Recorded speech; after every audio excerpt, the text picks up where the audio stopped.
सल्ली अला रसूलिहिल करीम अम्मा बाद फ़ौज़बिल्लाहि मिनश्शैतानिर्रजीम बिस्मिल्लाहिर्रहमानिर्रहीम। आज मैं आपके पास हाज़िर हूँ। एक बड़ा ये काबिल फ़िक्र और काबिल गौर एक मामला है कि चीफ़ जस्टिस ऑफ पाकिस्तान ने जो ये आज एक आर्डर पास किया, उन्होंने 7 तारीख़ को हुआ था और अभी ये वेबसाइट पर हमें अवेलेबल हुआ तो हमने इसकी कापी ली और इसे पढ़ा है। तो बहुत सारे मामला इस तरह हैं कि मैं ये बताना चाह रहा था, ये डिस्कस करना चाह रहा था कि पाकिस्तान में जो कानून है इसको आप अगर मोम की नाक या मोम की गुड़िया कह लें तो ये कोई चंबे की बात ना होगी, क्योंकि ये वो मोम की नाक है जिसको जिस तरफ मर्ज़ी आप मोड़ सकते हैं, इसकी कोई भी इंटरप्रिटेशन कर सकते हैं। सेम सर्कमस्टांसेस होते हैं, सेम फैक्ट्स होते हैं, एक जज साहब बेल ले लेते हैं, दूसरे नहीं लेते हैं। सेम सर्कमस्टांसेस होते हैं, सेम फैक्ट्स होते हैं, एक जज साहब जो है वो आपकी पिटीशन को अलाउ कर देते हैं, दूसरे डिनाई कर देते हैं और इनको कोई पूछने वाला नहीं होता। जब तक ये अकाउंटेबिलिटी का फुकदान रहेगा तो इसी तरह के फ़ैसले आते रहेंगे। जैसे ये आज का फ़ैसला है, अभी हमारे साथ जो हैं वो अमीर मोहतरम मौजूद हैं, ज़िला शेखुपुरा से कोऑर्डिनेटर हैं, मुमताज़ अहमद ख़ान साहब हैं और शायद गुजर साहब हैं जो कि मेरे मोहतरम हैं, कोऑर्डिनेटर साहब हैं और नाज़िम आला साहब हैं, सब लोग मौजूद हैं। अब मैं टू द पॉइंट बात करूं कि आज इन्होंने ये जो फ़ैसला दिया है इसके अंदर इन्होंने कुछ सेक्शन जो हैं वो जो चार्ज फेम हुआ था ये मुबारक अहमद सानी के ऊपर, उन्होंने हज़फ करने का कहा कि इनको FIR से हज़फ कर दिया जाए। कोई नहीं, ये रोज़ का काम है, अदालतें पहले भी करती हैं। लेकिन यहाँ पे मसला और है। यहाँ पे मसला ये है कि उन्होंने कहा है कि ये चार्ज हज़फ कर दिए जाएं और ये वो सारे चार्ज हैं, अगर इनकी बात करें तो ये रिलीजियस सेंटीमेंट के साथ अटैच हैं ओवरऑल जो हमारी पॉपुलेशन है, पॉपुलेशन ऑफ पाकिस्तान है उसके साथ। तो ये बहुत बड़ी हमारे लिए एक बाइस तकलीफ़ बात हो सकती है और ये बहुत एक बाइस तशवीश बात भी हो सकती है और कल को इसके ऊपर फिर से लोग सड़कों पे भी आ सकते हैं और मामलात ख़राब हो सकते हैं। मसला ये है कि आपको पहले ये कन्फर्म करना है कि ये बंदा जो आपके पास है, ये मुबारक अहमद सानी, आइदर वो अहमदी है या मुसलमान है। आपने चार्ज डिलीट करने की जो बात की है वो उसमें कोई गैर कानूनी बात नहीं है, लेकिन बैकग्राउंड की बात है। आपने इंटरप्रिटेशन जो फरमाई, जी आप फरमाते हैं कि सेक्शन 7 और सेक्शन 9 जो है, जो कि चार्ज फ्रेम किया गया था अक्यूज़ के अगेंस्ट जो है, उसको हज़फ किया जाए और सेक्शन 298C और 295B को भी हज़फ किया जाए। तो सबसे पहले मैं अगर ये बात करूं, आपने जो सेक्शन की बात की है, सेक्शन 7 की, तो ये कहता है कि कोई भी शख्स, मैं अब इसका उर्दू तर्जमा कर देता हूँ हमारे व्यूअर्स के लिए, कि कोई भी शख्स जो कि कुरान मजीद, फुरकान हमीद, उसकी कोई कॉपी करता है, उसको के रिकॉर्ड वर्जन में लेके आता है, उसे पब्लिश करता है, उसके बारे में कोई उसकी इंटरप्रिटेशन करता है, जैसे कि तफसीर की बात होती है, उसको ट्रांसलेट करता है, उसका तर्जमा करता है, ठीक है, और उसको शाये करता है या जाके लोगों को वो देता है उसकी कापी, और वो जो तारीफ़ वो करता है, जो तर्जमा वो करता है, वो अपने मुताबिक करता है, वो गलत करता है, तो वो उससे ये जो है जुर्म सरजद होता है और उसकी पेनल्टी है, उसका जुर्म है सेक्शन 9 के अंदर। अब मुझे ये बताइए कि आपने इस प्रीटेक्स्ट में बात की कि हर बंदे को मज़हब की आज़ादी है, लिहाजा वो कुरान मजीद की ट्रांसलेशन तर्जमा कर सकता है, लेकिन मैं आपको ये भी बताता चलूँ कि 298C जिसको आपने कहा कि डिलीट कर दिया जाए,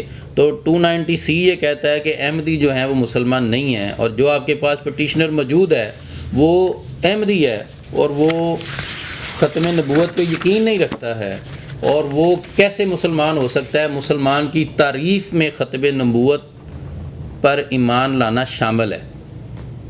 ये बात किस तरह से आपने निगलेक्ट की या आपको बताई नहीं गई कि ये जो बंदा आपके पास पेश हो रहा है ये मुसलमान नहीं है। ये मुबारक अहमद सानी मुझे नहीं पता कि उसने अदालत में आपको ये कहा है कि वो मुसलमान है और उसका ख़त्म नबूवत पे ईमान है अपनी जान बचाने के लिए, लेकिन क्या क्वेश्चन ऑफ फैक्ट जो है वो निगलेक्ट कर देना और यक तरफ़ा इंटरप्रिटेशन कर देना, ये किसी भी अदालत की, और वो जो मुल्क की सबसे बड़ी अदालत है उसकी शायान शान है, ये सवाल जो है ये आपका पीछा करेगा। आपने आज मुसलमानों के ईमान के साथ खेलने की पूरी कोशिश नहीं की, पूरा खेला है आपने। और अब इसके हमारे जो मोअज़्ज़ज़ वकला हैं, सीनियर दोस्त हैं, वो इसकी जब रिव्यू में जाएंगे तो मुझे पता है कि रिव्यू का भी हाल यही आप करेंगे। लेकिन ये 298C को आप किस खाते में डालते हैं अपनी जजमेंट में? आप चार्ज जो फ्रेम हुआ है उसे हटा दें।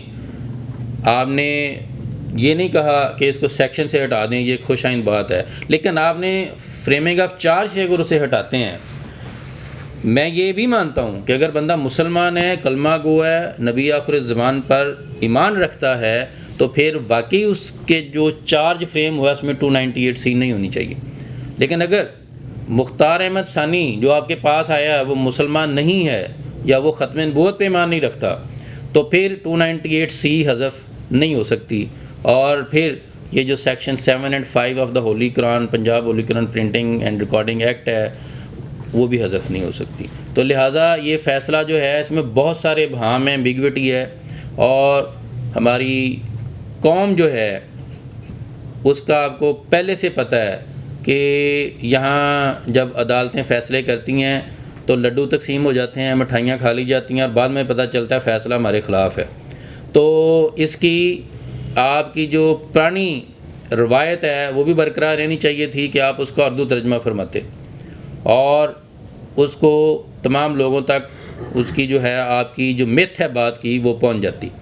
और अभी मैं अपना मेरे मोहतरम से गुजारिश करूंगा कि इसी सारी बात की रोशनी में मेरा बल्कि उनसे सवाल भी बनता है कि बंदा अगर अदालत में जाके मोअज़्ज़ज़ जज साहब को ये कह दे कि मैं मुसलमान हूँ और मेरा नबी आखिर ज़मान पर ईमान भी है, तो फिर ये दफ़ात उस पर लागू तो नहीं होती। लेकिन अगर ये इस्टेब्लिश फैक्ट हो कि बंदा मुसलमान नहीं है, वो अहमदी है, कादियानी है, फिर ये जो सेक्शन है, ये जो कानूनी दफ़ात है, ये हज़फ करना सरासर गलत है और ये मुसलमानों को और मुसलमानों के ईमान के साथ खेलने की एक बदतरीन साजिश है। जनाब अमीर मोहतरम। बिस्मिल्लाहिर्रहमानिर्रहीम। जैसा कि मियाँ आसिफ महमूद साहब ने फ़ैसले के मुतल्लिक़ बड़ा अच्छा ब्रीफ़ कर दिया है। मज़ीद मरकज़ में इजलास बैठा हुआ है, काफ़ी जो हमारे कानूनदान हैं वो मौजूद हैं उधर, और इंशाल्लाह इस चीज़ को डीपली रीड करके तो जो कुछ चीज़ें हमसे रह जाएंगी बयान करने में वो भी इंशाल्लाह सामने आ जाएंगी। बात यह है कि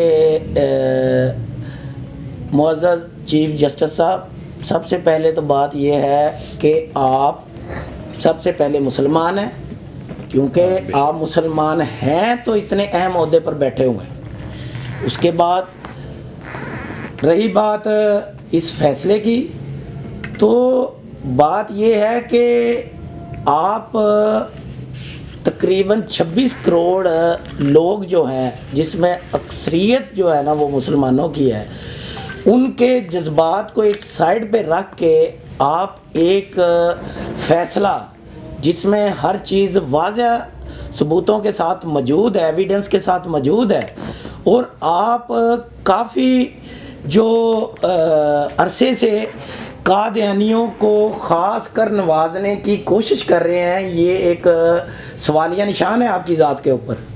ठीक है, क्योंकि कादियानी जो है वो मुल्की लिहाज से भी और इस्लामी लिहाज से भी जो है ना वो ना इधर रहने के हकदार हैं ना ज़िंदा रहने के हकदार हैं। वो कैसे?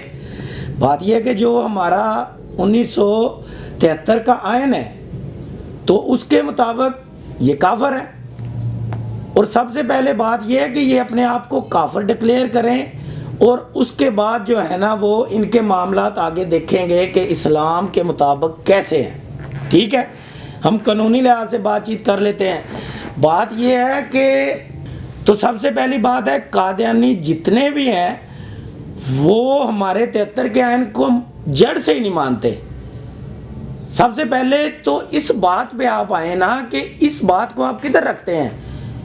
कादियानियों के खिलाफ जो है ना, सबसे पहले ये कार्रवाई शुरू करें। उसके बाद आ जाते हैं कि हमारे नबी आखिरुज़्ज़मान सल्लल्लाहु अलैहि वसल्लम का फरमान मुबारक है, अना खातमुन नबिय्यीन ला नबी बादी। आप सरकार सल्लल्लाहु अलैहि वसल्लम ने फरमाया कि मैं आखिरी नबी हूँ, मेरे बाद कोई नबी नहीं है। हालांकि आप सरकार सल्लल्लाहु अलैहि वसल्लम का ये फरमान मुबारक ही उम्मत मुसलमान के लिए काफ़ी था, क्योंकि आपकी अहादीस मुबारक का कोई भी अगर इनकार करता है वो दायरा इस्लाम से खारिज है।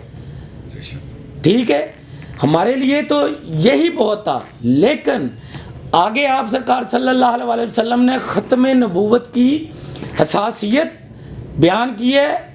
इन्नी अशदु अदद तराबुद दुनिया अन्ना मुसलमत कज़्ज़ाब। आप सरकार सल्लल्लाहु अलैहि वसल्लम ने फरमाया, दुनिया में जितने मिट्टी के ज़र्रे हैं उनके बराबर मैं गवाही देता हूँ कि मेरे बाद कोई नबी नहीं है, और मुसलमान कज़्ज़ाब झूठा, और जो भी उसके बाद नबूवत का दावा किसी लिहाज से भी करता है वो कज़्ज़ाब है, वो ज़ंदीक है, वो मुर्तद है। ठीक है, बात यह है कि ना कानूनी लिहाज से ये लोग हम लोगों को, पाकिस्तानियों को, मुसलमानों को वारे हैं या मंजूर हैं, और ना इस्लामी लिहाज से। तो इसलिए आप अगर आपके अंदर कोई बात है तो वो खुल के आएँ, क्योंकि आप कभी फैज़ाबाद धरने की बात बार बार दर्द जो है ना वो आगे लेके आ रहे हैं, कभी जड़ा वाला मामले में जो है ना आप बाग बाग के जो है ना वो इंटरफेयर कर रहे हैं। हालांकि वाज़ेह चीज़ें हैं, जो जड़ा वाला वाक़या हुआ है वो ऑन द रिकॉर्ड चीज़ है कि उन्होंने गुस्ताखी की, और पुलिस जो है ना वो उधर उनको गिरफ़्तार करने के लिए गई, और जो उधर का एसी था वो ईसाई था। उसने सबसे बड़ी मिस्टेक और गलती ये की कि पुलिस जब गिरफ़्तार करने गई है तो उनको गिरफ़्तार करने दें और कानून के मुताबिक मामला चलेंगे। उन्होंने गिरफ़्तार करवाने की बजाय उनको वापस बुलाया और अपनी गाड़ी में बिठा के उनको तहफ़्फ़ुज़ फराहम किया। उस एसी की इस गलती की बिना पे वो सारा जड़ा वाला वाक़या हुआ, जिसमें तमाम लोग जो है ना वो मुश्तल हो के उनके मजहबी जज्बात मजरूह हुए हैं। तो उन्होंने इतना तो करना ही है। उधर दीवारों को आग लगी और आपको दर्द हो गया, और इधर कुरान की, मज़हब की तौहीन हो रही है, और आपको जो है ना वो कान पे जून ही नहीं रिंग रही, और आप बार बार जो है ना जो आपके अंदर दर्द है ना वो बयान करें कि क्या दर्द है। इस्लाम मुखालफ जो दर्द और कादियानियों की हमायत में आपको जो बार बार दर्द उठ रहा है वो आप हमें बताएं ताकि उसका को हल करें। बाकी इंशाअल्लाह ताला जो भी मरकज़ की तरफ से लाया अमल आता है इंशाअल्लाह हम मिनो अन उस पर अमल करेंगे, और तमाम जो हमारे ज़िम्मेदारान हैं, कारकुनान हैं, मुहिब्बीन हैं, मुखलसीन हैं, वो कायदीन के फ़ैसले को देखें। जो भी फ़ैसला आता है उस हिसाब से आप सब लोग तैयार रहें, और इंशाअल्लाह हम ख़त्म नबूवत, नमूस रिसालत और कुरान के तहफ़्फ़ुज़ के लिए हर हद तक जाएंगे। हर हद तक का मतलब आप समझते हैं, ये शेर में आपको पता चल जाएगा कि सुन ले ए सितमगर, हमको मालूम है कि तुमको सितम डाना भी आता है, लेकिन सुन ले ए सितमगर, तुम्हें अगर सितम डाना आता है तो हमें मर जाना भी आता है। तो इंशाअल्लाह हम ख़त्म नबूवत, नमूस रसालत और कुरान के तहफ़्फ़ुज़ के लिए हर हद तक जाएंगे, और हम वक्त तैयार हैं इंशाअल्लाह। लब्बैक लब्बैक लब्बैक या रसूल अल्लाह, लब्बैक लब्बैक लब्बैक या रसूल अल्लाह। ताजदारे ख़त्म नबूवत, ताजदारे ख़त्म नबूवत।